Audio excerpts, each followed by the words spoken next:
Sir ये फरमाइएगा कि India का बड़ा मौखर अखबार है द हिंदू, उसने 2025 को इंडिया के लिए, भारत के लिए सुबकी का साल करार दिया, और वो अखबार लिखता है कि जी जो वजीर आज़म मोदी हैं वो अपनी तवक्कुआत पे पूरा नहीं उतर सके, उनकी चीज़ें जो अमली रूप नहीं धार सकी। तो इस अगर पूरी सूरत हाल को देखें, इस सिनेरियो को, तो क्या आप समझते हैं कि मोदी सरकार का ज़वाल जो है वो शुरू हो गया, उसका आगाज हो चुका है? देखिए, मोदी सरकार को जो सबसे बड़ा प्रॉब्लम है वो आउटर वर्ल्ड से नहीं बल्कि इम्प्लोजन से है। उनके अंदर, मुल्क के अंदर जो लावा पक रहा है, जिस तरीके से उन्होंने सिखों के ऊपर अमृतसर पे जो है वो 6 मिसाइल, बैलिस्टिक मिसाइल दागे, और फिर इसी तरीके से जो नक्सलाइट मूवमेंट है वो वहाँ जोर पकड़ गई है। जो खालिस्तान की तहरीक है वो पूरी दुनिया में रेफरेंडम करा चुके हैं। इसी तरीके से जो वहाँ रेड कॉरिडोर है, और फिर जो बांग्लादेश के साथ मामलात हैं, मेरे ख्याल में काफ़ी इंडिया को मुश्किलात का शिकार है। उनकी जो फॉरेन पॉलिसी है उसको तो द हिंदू अखबार ने रज के क्रिटिसाइज किया है और कहा है कि सदी का सबसे जो मेरे ख्याल में कमतर साल था वो 2025 था, जो मेरे ख्याल में हजीमत का शिकार बना भारत की फॉरेन पॉलिसी के लिए, दिफाई पॉलिसी के लिए, स्ट्रेटेजिक पॉलिसी के लिए और मुआशी पॉलिसी के लिए। उसमें उन्होंने कहा कि अमेरिका के साथ ताल्लुकात, रूस के साथ ताल्लुकात, बांग्लादेश के साथ ताल्लुकात, चीन के साथ ताल्लुकात और पाकिस्तान के साथ ताल्लुकात जो है वो बहुत खराब हुए, मगरबी दुनिया के साथ ताल्लुकात खराब हुए। साथ ही साथ उन्होंने कहा कि जिस तरीके से उन्होंने बात की कि हिंदू विष्णु, यानी कि जो बुनियादी तौर पे कि पूरी दुनिया के अंदर जो ग्लोब के मास्टर्स हैं वो हिंदू होंगे, जबकि अब वो कहते हैं कि हिंदू कटम, यानी कि हिंदू का खात्मा, यानी कि उस सोच का जो है। लेकिन सर यहाँ पे एक ये भी बात गौरतलब है, सर यहाँ पे ये भी बात गौरतलब है कि सिख फॉर जस्टिस तहरीक ने तो इंडिया के ईसाइयों के लिए वहाँ पे ट्रंप लैंड के नाम से ना सिर्फ एक महफूज मुल्क बनाने का मुतालबा कर दिया बल्कि उसका नक्शा भी जारी कर दिया। तो आप क्या समझते हैं कि आपको मुस्तकबिल करीब में भारत टुकड़े टुकड़े होता नजर आता है? और सर भारत के लिए आपको किस तरह से लगता है कितने चैलेंजेस बढ़ रहे हैं, क्योंकि जो कुछ भारत की सिस्टर स्टेट्स में भी जो कुछ हो रहा है, आसाम में जो कुछ हो रहा है वो भी आपके सामने है, तो भारत के लिए चैलेंजेस किस तरह से आप समझते हैं कि मजीद आगे बढ़ेंगे? देखिए, अगर भारत को अमेरिका की सपोर्ट ना हो और आईटी इंडस्ट्री के अंदर जिस तरह $283 बिलियन का उनका ट्रेड है, अगर वो ख़त्म हो जाए, जो कि अमेरिका के मरहूने मिन्नत है, तो भारत जो है वो एक दिन भी नहीं चलेगा। ये मैं आपको बिल्कुल बड़े वाज़ेह अंदाज में बता रहा हूँ। लेकिन मसला ये है कि पूरे रीजन के अंदर चाइना को न्यूट्रल करने के लिए एक वाहिद भारत है। ना नेपाल खड़ा होगा, ना श्रीलंका, ना पाकिस्तान, ना कोई और मुल्क। इस वजह से जो भारत है वो उसको इस चीज का एहसास है, और फिर खास तौर पे उसको ये मालूम है कि जो CIA की चीफ हैं वो एक भारतीय निजात खातून है, तुलसी गैबर्ट, और इसी तरीके से उनके जो मल्टीपल लोग हैं जिसमें JD वेंस की बेगम जो है वो भी भारतीय खातून है। तो इस वजह से उनको ये मालूम है कि भारत का अमरीकी जो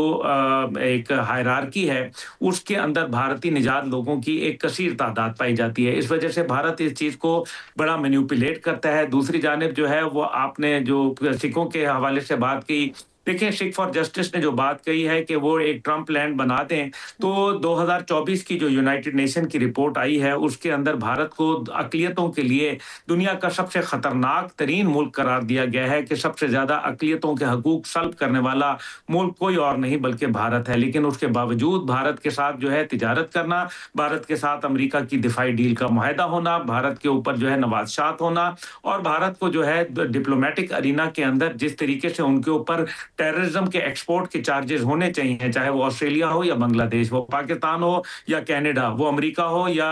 कतर, हर जगह भारत के जो दहशतगर्द हैं वो बिल्कुल जिसको कहते हैं पंजाबी में बेनाथे बैल की तरह जो है वो फिर रहे हैं। उन लोगों को नकेल कोई डालने वाला नहीं है। तो तब तक तो भारत को ये मालूम है कि वो अपना दिखाई दे रहे हैं। सर अगर बांग्लादेश की बात की जाए, आप जिक्र भी कर रहे थे, तो उनके भी ताल्लुकात जो हैं वो निहायत कशीदगी की सूरत हाल इख्तियार कर चुके हैं। क्या समझते हैं भारत और बांग्लादेश में भी कल को कोई जंग हो सकती है, और ऐसे में क्या पाकिस्तान और चीन का रोल क्या होगा?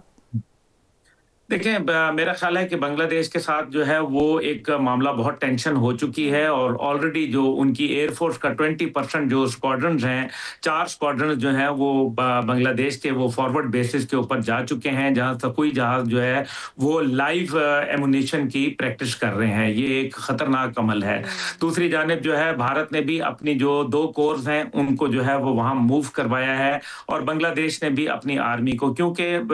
नजर ये आ रहा है कि 2026 के फरवरी के जो इलेक्शन है, मुझे तो अल्लाह रहम फरमाए, मुझे बड़े खूनी नजर आ रहे हैं, क्योंकि रॉ का जो सबसे बड़ा हेडक्वार्टर था वो इंडिया के बाद जो है वो बांग्लादेश के अंदर था और शेख हसीना जो है वो इस टाइम पे वहां गुड़गांव की तरफ पहुंच चुकी है और वो वहां बैठ के सारी चीजों को जो है वो मॉनिटर कर रही है। दूसरी जानिब जो है वो आप देख लीजिए कि जो सूरत हाल है वो ये है कि रॉ ये चाहती है कि अगर नौजवान नस्ल, पहले तो उन्होंने कहा कि ये तो पाकिस्तान के बैकअप लोग हैं या ये चंद लोग हैं जमाते इस्लामी के, लेकिन जब उस्मान हादी की शहादत का मामला आया और पूरा बांग्लादेश का जवान नस्ल जो थी वो सड़कों पे आई और फिर भारत की बॉर्डर के ऊपर आके खड़ी हो गई, तो ये बात उनके लिए जो है वो नाकाबिले यकीन भी थी और नाकाबिले बर्दाश्त भी। अब्दुल्ला भाई, ऊपर वो ये यहाँ पे 2 सवाल मुकम्मल, प्लीज एक मैं इस बात को मुकम्मल करने दें।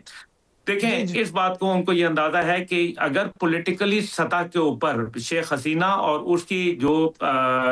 जमात अवामी लीग को अगर पॉलिटिकल शिकस्त हो गई तो इसका मतलब है कि भारत का इंटरेस्ट जो है वो बिल्कुल वहां मलिया मेट हो जाएगा और इसके लिए भारत दहशतगर्दी का जो व्यापार है वो बना हुआ है।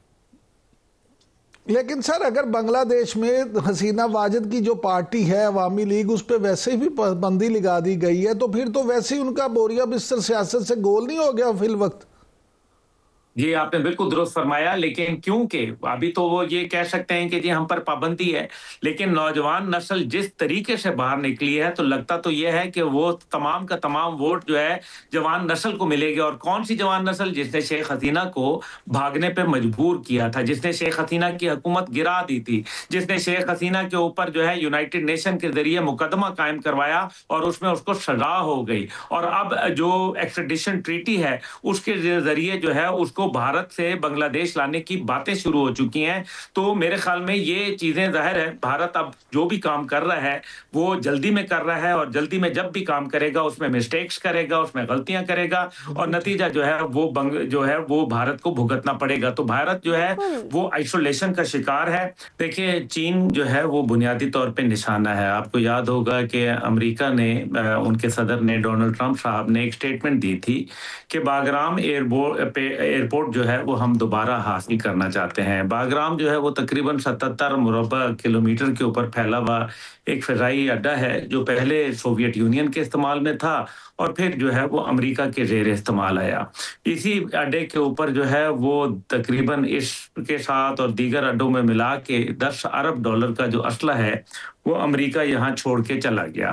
नतीजा ये हुआ कि ये तमाम असला जो है वो अफगानिस्तान के अंदर शरपसंदों के हाथ लग गया और साथ ही साथ जो है अफगान तालिबान हुकूमत जो है वो कहती तो ये है कि सारा असला हमारे पास है, लेकिन जब भी कोई दहशतगर्द पकड़ा जाता है तो उसके पास से जो असला बरामद होता है वो अमेरिकी साख्त का होता है। तो इसके 2 मतलब हैं कि या तो वो असला जो है वो उनको तालिबान हुकूमत फराहम कर रही है और या फिर जो है वो तालिबान हुकूमत ने जो माजी में बोला वो झूठ बोला। अब दूसरी जानिब जो है वो ड्रोन से हमला किया गया। इससे एक बात ये साबित आती है कि अफगानिस्तान के अंदर दहशतगर्दों के पास ड्रोन टेक्नोलॉजी जो है वो मौजूद है और वो उसका इस्तेमाल करते हैं। और सिर्फ ड्रोन का मतलब ये नहीं होता कि ड्रोन उड़ा लिया, बल्कि उसके लिए जो उसकी सैटेलाइट पिक्चर्स हैं और जो बाकी उसके लिए लवाजमात ज़रूरी होते हैं, रियल टाइम जो चीज़ें चाहिए होती हैं, वो भी देखना ज़रूरी है कि ये कहाँ से आ रही हैं। हिंदुस्तान के पास ये सहूलत मौजूद है। जाहिर है चीन जो है उसको न्यूट्रलाइज करने के लिए हिंदुस्तान अपना एक किरदार अदा कर रहा है। और बागराम से ही बैठ के सदर ट्रंप ने ये बात कही थी कि वहां से 1 घंटा दूर जो है वो चीनी जो सारे न्यूक्लियर इंस्टॉलेशंस हैं, अहम अड्डे हैं, वो 1 घंटे की फजाई दूरी के ऊपर मौजूद है। ये बात क्यों की गई? चाइना के हवाले से। अब हम ये भी जानते हैं कि ये जो पाकिस्तान और चीन का बॉर्डर है, यहाँ पे जरा